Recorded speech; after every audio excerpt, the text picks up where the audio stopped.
بەڵێ سەبارەت بم بابەتەوە کەمبوونەوەی ڕێژەی کریستیان و ژماران لە نینەوا بەگشتی هاوکات لە عراقیش لەگەڵ میوانەکەم قسە دەکەم بەڕێز ڕۆمیۆ هەکاری سکرتێری گشتی پارتی دموکراتی بەیت نەهرین کە لە هەولێرەوە لەگەڵم دەبێت. بەڕێز ڕۆمیۆ سپاس کە لەگەڵ کوردستان 24 دیارەکە لە دوای 2023 و ڕێژەی کریستیانەکان لە عراق بە شێوەیەکی گشتی کەمی کردووە بە تایبەتی لە دەشتی نینەوا و دەوروبەری ئێستا لە هەرێمی کوردستان نیشتەجێن.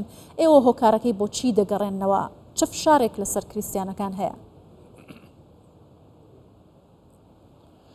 بەڵێ ڕۆژ باش، سڵاو لە جەنابتان لە سەرجەمبی نێرانی کوردستان 24. بەڵێ ئاشکرایە کە ڕێژەی کەلدوواشووریەکان و بەگشتی با بڵێن مەسیحیەکان نەک تەنها لە سەراستی مۆسڵ و دەشتی نینە بەڵام لە سەراستی عێراقا کەم بووەتەوە. ئەویش چەندەها هۆکار هەن. ئەو راپۆرتەی کە جەنابتان ئیشارەتتان پێدا و دواتریش 5 حزبی ئەساسی کەلدوواشووری کەوانیش بەیاننامەیەکیان دەرکردووە بە بۆنەی 10 ساڵەی هاتنی تیرۆرستانی داعش و داگیرکردنی شاری مۆسڵ و دەشتی نینەوە کە بناوچە دێرین و مێژوویەکانی گەلەکەمان دەناسین، وای کردووە کە ژمارەی مەسیحیەکان بە شێوەیەکی گشتی کەم بێتن، چونکی کە ئەوان هاتن هەموو دەشتی نینەوەکە وەکو ناوچە مێژوویەکان هەمویان ناوچەکەیان بەجێهێشت. دوای ئەوەی کە بڕیارێکیان دەرکرد مەسیحیەکان یاخود ئەبێ ببن بە موسڵمان ئاینی خۆیان بگۆڕن یان ئەبێ جزیە بدەن یاخود سەریان دەردەپەڕێن واتە بە شمشێر تەعاملیان لەگەڵ دەکەن. ئیتروا بوو سەرجەم مەسیحیەکان شاری مۆسڵ و دەشتی ناوچەکانی دەشتی نینەوەیان بەجێهێشت. ژمارەیەکیش ماوە کە تا ئێستاش چەندەها پیا و کچ و ژن لەژێر چەپۆتی داعشدان بەداخەوە.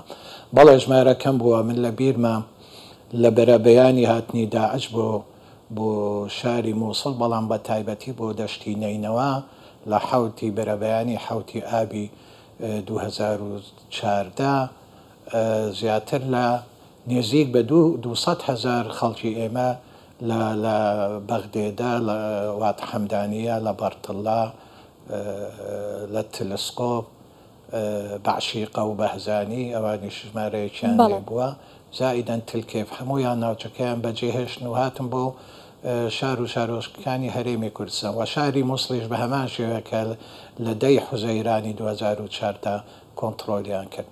ئەمە وایە کرد کە خەڵکی ئێمە دوای ڕزگارکردنی دەشتی نینەوە لە با بڵێن لە تشرینی دووەمی لە ئۆکتۆبری 2017 خەڵک بە ترسەوە هەندێکیان گەڕانەوە بۆ شار و شارۆچکەکانی خۆیان، بەڵام دواتر بەدەیان و لەوانەیە بە سەدان خێزان جارێکی تریش گەڕانەوەنە شار و شارۆچکەکانی هەرێمی کوردستان. یەکەم لەبەر با بڵێن خاپوورکردنی گوند و ناوچە و شارەکانی خەڵکی ئێمە.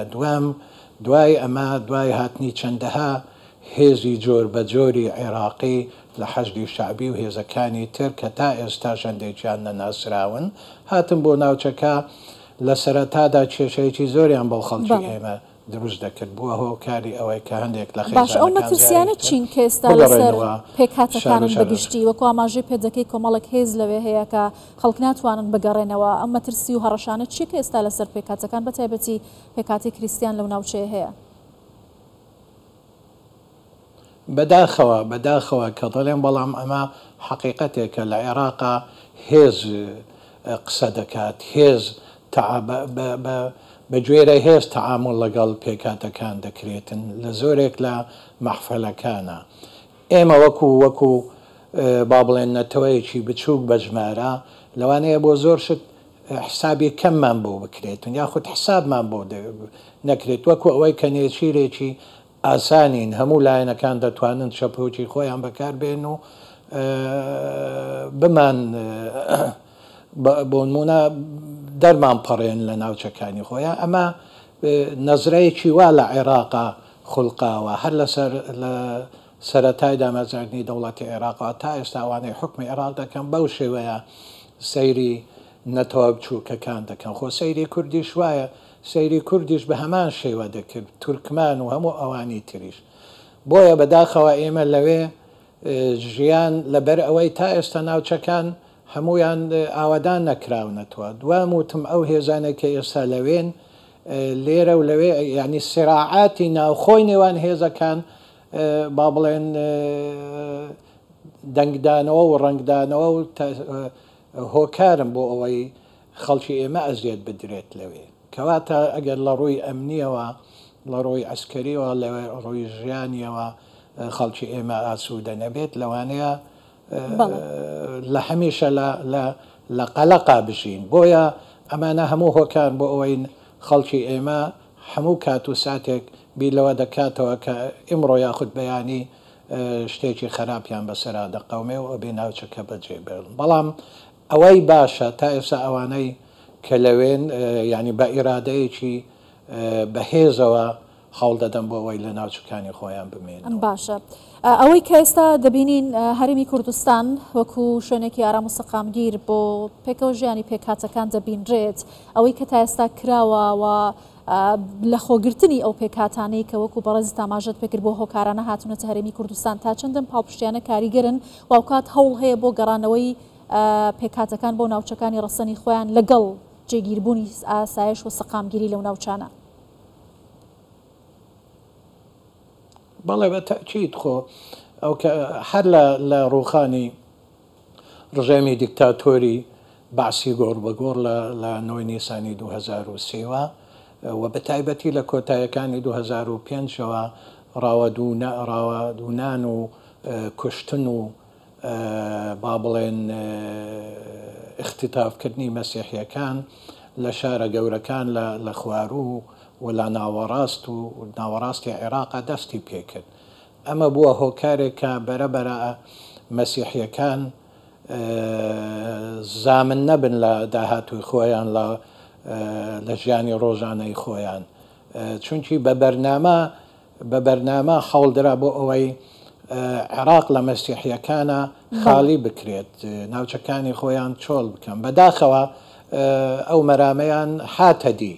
ئێستا تقریبا توانم بڵێم 90% مەسیحیەکانی عێراق لە هەرێمی کوردستان و لە دەرەوەن. ئەوانەی کە هاتن بۆ هەرێمی کوردستان ئەوانیش بەداخەوە ژمارەیەکی زۆریان ئێستا دەرەوە وڵاتیان بەجێ هێشت.